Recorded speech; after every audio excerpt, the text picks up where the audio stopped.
Bonjour à toutes, j'espère que vous allez bien. On se retrouve sur la chaîne La Délivrance pour la femme pour parler aujourd'hui de Shavuot. C'est intéressant de comprendre que la fête de Pessah est suivie de la fête de Shavuot et qu'entre ces deux fêtes va s'écouler 50 jours qui correspondent également au conte du Homer. C'est intéressant de comprendre qu'a-t-on à prendre de ce chiffre 50 et pourquoi on en parle autant. Eh bien, 50 correspond à la voix de Yaakov, qui correspond à Kol.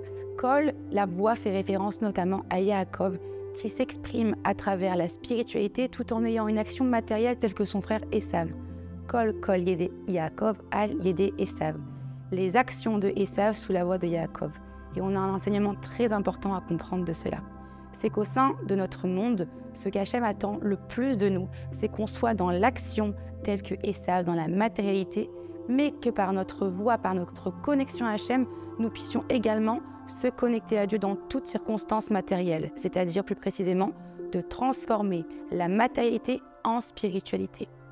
Par ailleurs, à Shavuot, nous parlons de différents éléments. Nous parlons également de Ruth à Moavia.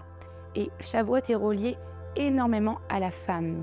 Et cette force qu'a eu Ruth de pouvoir continuer à s'enraciner dans son judaïsme, malgré la mort de son époux, qu'elle a été veuve et qu'elle a suivi sa belle-mère Naomi à travers chacune des épreuves, est un enseignement fondamental et on va rentrer un peu plus en profondeur par rapport à son histoire. Eh bien, Ruth était une princesse de Moab. Elle était constamment dans la royauté et elle a quitté sa réussite matérielle pour s'unir à la royauté divine d'Hachem, c'est-à-dire la Malchout. Comment a-t-elle fait? Elle a renié l'ensemble de tous ses acquis matériels, tout simplement pour se convertir au judaïsme, et on apprend de là la première conversion de l'histoire. Mais qu'a-t-on à apprendre de cette femme, hormis le fait qu'elle ait voulu devenir juive? Tout simplement qu'elle a fait ce qu'on appelle un Messirut Nefesh. Elle s'est annulée dans ses besoins matériels, elle a contrôlé ce qu'on appelle son instinct animal, donc son Nefesh Abenéhémi, qui est clairement aussi une référence par rapport à Pessah, et on va comprendre aussi la corrélation entre la fête de Pessah et la fête de Shavuot qui existe entre les deux. Et comment a-t-elle fait? Tout simplement par sa connexion avec Hachem. Il faut savoir qu'elle est partie dans les champs récolter de l'orge. Elle a été dans une pauvreté extrême, alors qu'elle, de l'autre côté, elle avait le pouvoir de pouvoir devenir princesse et même reine. Et pour autant, elle a tout abandonné pour consacrer principalement sa connexion avec Dieu. Et c'est une leçon morale qui est énorme pour nous les femmes. Et de là, on apprend la grandeur de Ruth. C'est d'ailleurs pour cela qu'à Shavuot, on va lire la Megillat Ruth. Pourquoi? Car l'ensemble de son histoire est une empreinte réelle d'apprentissage pour nous les femmes au sein du judaïsme. Alors tout le monde fait référence à Matan Torah pour Shavuot, au don de la Torah, à la réception des tables de la loi. Et effectivement, c'est très important. Mais là où Hachem nous attend par-dessus tout, ce n'est pas forcément la réception des lois, des tables que l'on a eues. Ça, c'est tout simplement un ancrage qui nous permet de pouvoir avoir des limites dans ce monde pour pratiquer notre connexion avec Hachem, notre religion. Concrètement, il y a le code civil, le code de la route, c'est les règles de vie, les règles morales qui existent dans ce monde par rapport à différents événements que l'on veut vivre. La Torah est tout simplement le code de vie pour bien se comporter dans ce monde et surtout être protégé. Mais ce que Ruth nous apprend par-dessus tout par rapport à sa connexion avec Hachem, c'est qu'elle n'a pas recherché seulement les tables de la loi. Elle n'a pas seulement recherché Matan Torah, elle a surtout recherché la connexion avec Hachem. Et le fait de s'être battue pour conserver sa judéicité, le fait de s'être battue pour conserver sa connexion avec Hachem, c'est là le message fondamental de Shavuot. C'est-à-dire que la Torah n'est qu'un moyen pour nous de pouvoir arriver à se connecter avec Hachem. Ce n'est pas une fin en soi, la pratique des mitzvot. C'est un moyen d'y arriver. D'ailleurs, on le voit constamment, chacune des fêtes que l'on fait. Nous quittons la matérialité par le Shabbat, par les Yom Tov, par l'ensemble des règles et des CDR que l'on a. Nous quittons cette matérialité pour pouvoir s'unir à cette spiritualité. Pourquoi Hachem nous impose ces fêtes? Et pourquoi dit-on qu'après Mashiach, il n'y aura pas toutes ces fêtes, il n'en restera que 3? Comment se fait-il? Tout simplement parce que ces fêtes sont un moyen pour nous de nous éduquer à la connexion avec Hachem. Car Dieu sait que l'être humain, de par sa nature, va avoir ce shoresh animal, ce shoresh abénémi en lui. Et que pour justement faire ce travail d'introspection en soi, de pouvoir réussir à se connecter à lui et de délaisser ses instincts animaux, il va falloir couper cette matière. Donc Hachem nous aide par ces fêtes à pouvoir se connecter à lui. Et c'est exactement l'enseignement que Shavuot doit nous faire parler. Il veut nous expliquer justement que le plus important, c'est la connexion que l'on a avec Dieu, mais pas seulement. Lorsque l'on a reçu l'étape de la loi, l'ensemble des peuples du monde entier ont eu aussi le privilège d'avoir la possibilité d'accepter cette Torah. Chacun a refusé. Pourquoi? Parce que c'était un peu trop compliqué, c'était trop sévère. On ne va pas se cacher, nos lois sont difficiles. Il existe 613 commandements qui sont vraiment pas faciles, mais qui sont merveilleux. Et chacun d'eux a un enseignement spécifique et profond. La Torah ne fait rien au hasard. Et comme j'ai pu l'expliquer, la compréhension de l'homme n'est pas la compréhension de Dieu. Donc effectivement, il y a beaucoup de lois où on nous dit clairement « Naaseh benishma, fais, tu comprendras ». C'est quelque chose de difficile à accepter pour l'être humain qui veut tout comprendre et tout gérer dans sa vie, où le lâcher-prise est vraiment très difficile. Mais d'une autre façon, c'est aussi une preuve d'amour. Parce que lorsque vous avez quelqu'un que vous aimez, qui vous dit « Écoute, n'essaye pas de comprendre, fais-moi confiance, viens avec moi ». On prend l'exemple d'une amie avec son ami ou d'un enfant avec son parent. Généralement, on va poser des questions. « Mais pourquoi tu veux que j'y aille? Pourquoi tu veux que je fasse ça ?» Mais au final, on va faire confiance, on va arrêter de poser des questions, on va y aller. Cette confiance est une preuve d'amour. Et en fait, Hachem, il veut qu'on fasse pareil. Si on comprenait tout, on ne ferait pas confiance. Et ce qu'il veut par rapport à cette connexion avec lui, c'est principalement que l'on lui fasse confiance. Car quand on fait confiance à quelqu'un, alors là va naître l'amour en la personne. Et l'amour en Hachem, c'est le degré le plus haut qui existe. Et par rapport à tout ça, les Bnei Israël ont du coup accepté la Torah. Mais ils l'ont accepté comment? Eux aussi ne la comprenaient pas. Eux aussi sont restés face à des choses qu'ils ne maîtrisaient pas. Et justement, ce verset arrive.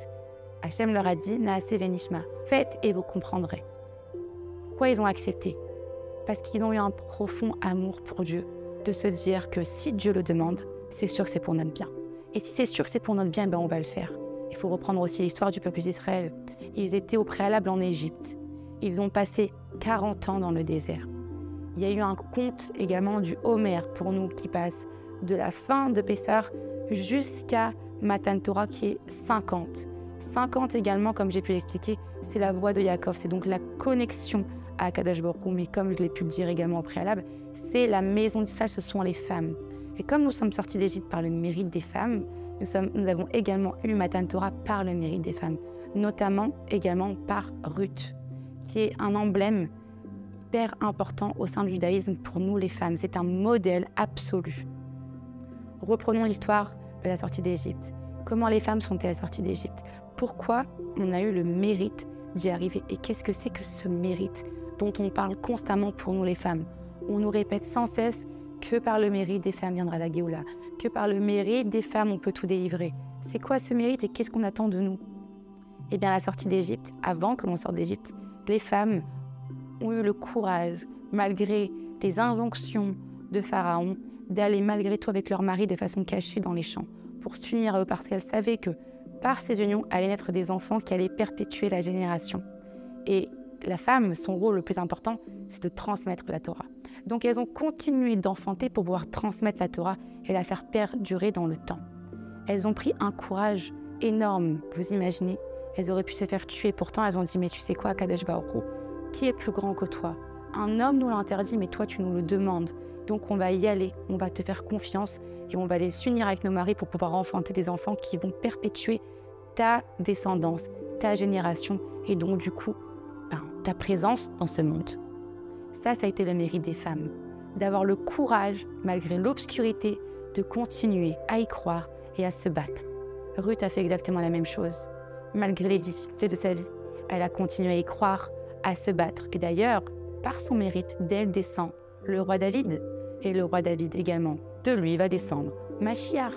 Donc vous imaginez la force de la femme. Et bien Matan Torah, c'est pareil, il y a une veillée. Qui a attendu la Torah? Parmi tout ce peuple, il y avait les hommes et les femmes. Ce sont les femmes qui sont restées réveillées, les hommes se sont endormis. Pourquoi? Parce que les femmes ont eu la conviction la plus profonde que malgré l'attente qui était un test, car nous sommes toujours soumis à un test d'attente au sein de notre judaïsme, et comme j'avais pu l'expliquer, l'ensemble des fautes qui ont été mises dans ce monde à travers l'histoire du peuple juif ont toujours été faites par la précipitation. Et pour cette fois-ci, les femmes qui de base sont toujours précipitées ont attendu, ont patienté, sont restées réveillées toute une nuit. C'est pour ça que nous, les femmes, ne sommes pas soumises à cette veillée, à cet espace de temps, contrairement aux hommes. De là, on apprend que nous les femmes, on a un rôle très très important au sein du dévoilement d'Hachem et également au sein de la connexion. Et que la connexion que l'on peut avoir avec Dieu est énorme. Mais si vous l'avez, vous pouvez la transmettre à votre mari et à vos enfants. Comme c'est vous qui portez la Torah en vous, si vous la transmettez à votre époux, automatiquement ça va à vos enfants et ça va aux générations et vous perpétuez la grandeur et la présence divine de Dieu dans ce monde. Maintenant, on va parler encore un petit peu de Ruth. C'est intéressant de comprendre que Ruth s'est convertie. Maintenant, dans le prénom Ruth, quand on fait la valeur numérique de son prénom, on va obtenir 606. Et on sait que de base, elle n'était pas juive, donc elle était soumise aux lois noachides. Il y en a 7. Lorsque l'on fait l'addition de ces deux, eh bien ça fait 606 plus 7, ça fait 613. Ça veut dire que le tikkun de Ruth a été de reprendre sa judaïcité qui était en elle pour pouvoir acquérir la Torah et surtout l'accepter avec amour pour pouvoir activer sa connexion avec Dieu. Donc le message aujourd'hui, il est vraiment fabuleux. C'est que le plus important à travers les pratiques de notre Torah et les fêtes que l'on a, ce n'est pas forcément les faire, c'est surtout la kavana que l'on a, la pensée. C'est surtout comment on se connecte à Dieu à travers ces fêtes, à travers ces CDR, à travers l'ensemble de cette façon dont on est réunis en famille. Qu'est-ce que Dieu attend de nous principalement? Eh bien, c'est tout simplement de faire descendre Hachem dans la matérialité pour se connecter à lui. Et c'est la plus grande preuve d'amour que vous pouvez faire à quelqu'un, c'est de le mettre à vos côtés, de penser à lui, de le faire exister. Une personne qui se sent exister, c'est une personne qui est heureuse. Pour Hachem, c'est pareil. Plus vous le faites exister, plus il est épanoui, plus il est heureux, et plus il peut vous combler de bienfaits. Donc, à nous tous maintenant d'activer Hachem dans notre quotidien et de joindre constamment dans nos pensées, peu importe ce que l'on fait dans notre vie, la présence d'Hachem à nos côtés. Et c'est l'enseignement même de Shavuot. Je vous dis à très vite pour une prochaine vidéo.